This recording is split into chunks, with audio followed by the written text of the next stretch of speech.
नमस्कार, मैं हूं क्राम सोलंकी। आप देख रहे हैं निमाड़ का दबंग न्यूज। आइए नजर डालते हैं आज की कुछ खास खबरों पर। देवी अहिल्या विश्वविद्यालय इंदौर में जनजाति विषय में उपाधि पाठ्यक्रम की शुरुआत। जी हां, देवी अहिल्या विश्वविद्यालय इंदौर के परिक्षेत्र के समस्त जिले खरगोन, खंडवा, बुरहानपुर, बड़वानी, धार, अलीराजपुर एवं झाबुआ, जहां बड़ी संख्या में जनजाति समुदाय निवास करता है। इंदौर शहर देश ही नहीं प्रदेश में एजुकेशन का हब है, जहां देश के हर कोने से युवा अपना करियर बनाने हेतु शहर में अध्ययन करने के लिए आता है। इसी को ध्यान में रखते हुए विश्वविद्यालय में भी समृद्ध जिलों के जनजाति समुदाय के छात्र छात्राएं के लिए अध्ययन हेतु पाठ्यक्रम की शुरुआत की है। आइए समझते हैं इस प्रक्रिया को जनजाति विभाग के विभाग अध्यक्ष डॉक्टर सखाराम मुजालदे जी से। देवी अहिल्या विश्वविद्यालय इंदौर में इसी वर्ष 2024 में 16 फरवरी को इस जनजातीय अध्ययन विकास केंद्र की स्थापना हुई है।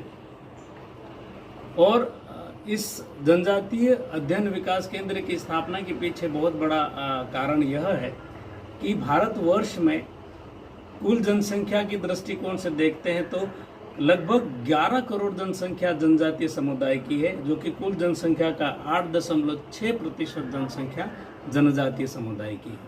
और जनजातियों की संख्या को अगर हम देखते हैं तो लगभग 550 जनजातियां भारत में निवास करती है। लेकिन हम लिटरेचर या साहित्य की दृष्टिकोण से देखते हैं तो अभी भी आज स्वतंत्रता के बाद इतने साल हो गए हैं, लेकिन इनके संबंध में ऑथेंटिक इतिहास या हम उनके लिटरेचर के बारे में बात करते हैं तो वो अभी भी उपलब्ध नहीं है, जो कि एक दुखद बात है।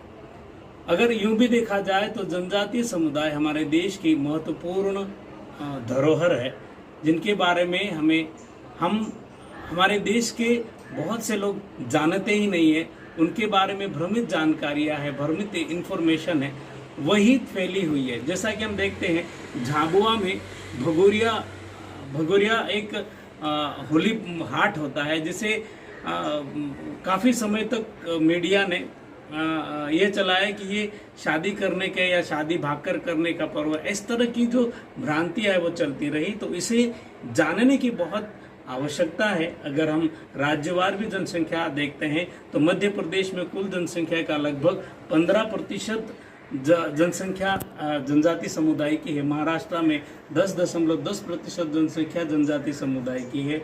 उड़ीसा में 9.20, राजस्थान में 8.90, गुजरात में 8.60, झारखंड में 8.30 और छत्तीसगढ़ में 7.50% जनजातीय समुदाय की है। तो इस पे अध्ययन करने की बहुत आवश्यकता है। इस हेतु मध्य प्रदेश के महामहिम राज्यपाल श्री मंगूभाई पटेल जी की गरिमामयी उपस्थिति में देवी अहिल्या विश्वविद्यालय में 16 फरवरी 2024 को इस केंद्र की स्थापना हुई है। क्या इस केंद्र में कोई पाठ्यक्रम कोर्स भी संचालित होगा?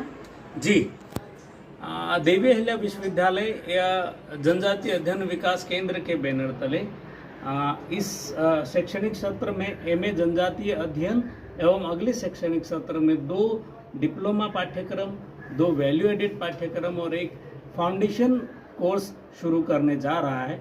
लेकिन इस शैक्षणिक सत्र में एमए जनजातीय अध्ययन में प्रवेश प्रक्रिया अभी शुरू हुई है, जिसकी अंतिम तिथि 15 जून है।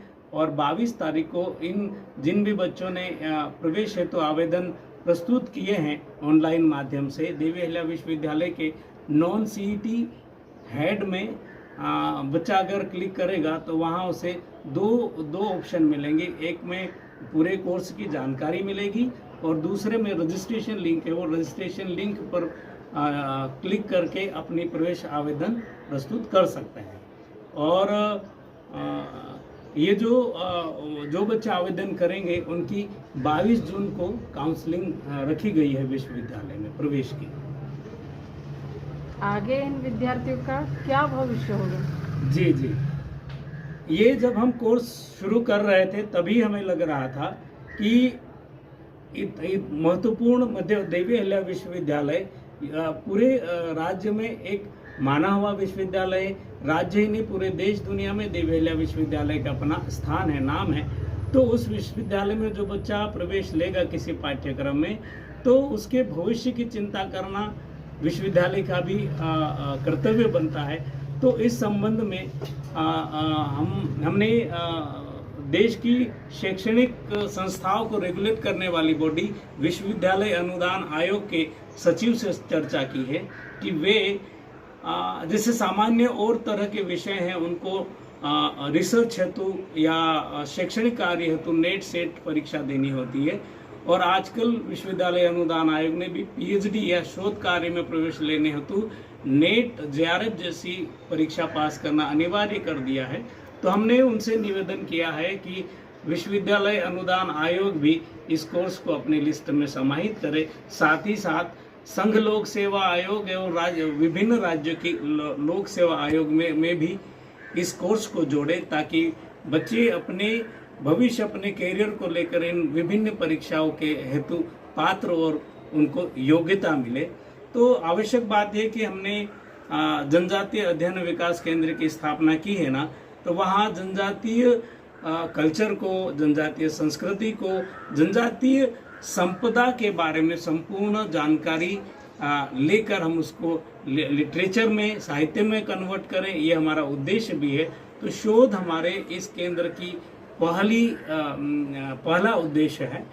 तो सामान्यतः इन कोर्सेज के माध्यम से बच्चा शोध करेगा, पीएचडी करेगा, तो लिटरेचर भी पब्लिश होगा, और उन्हें शोध के क्षेत्र में, सरकार की नीति निर्धारण के क्षेत्र में, सरकार के विभिन्न विकास कार्यों के हेतु पॉलिसी बनाने में भी इन बच्चों की भागीदारी हो सकती है। साथ ही विभिन्न राज्यों में, विभिन्न राज्यों की नीति आयोग में, विभिन्न मंत्रालयों में ये जो विद्यार्थी होंगे वो अपना कैरियर कर सकते हैं। साथ ही हमने जैसा कि कहा है कि संघ लोक सेवा आयोग या विभिन्न राज्यों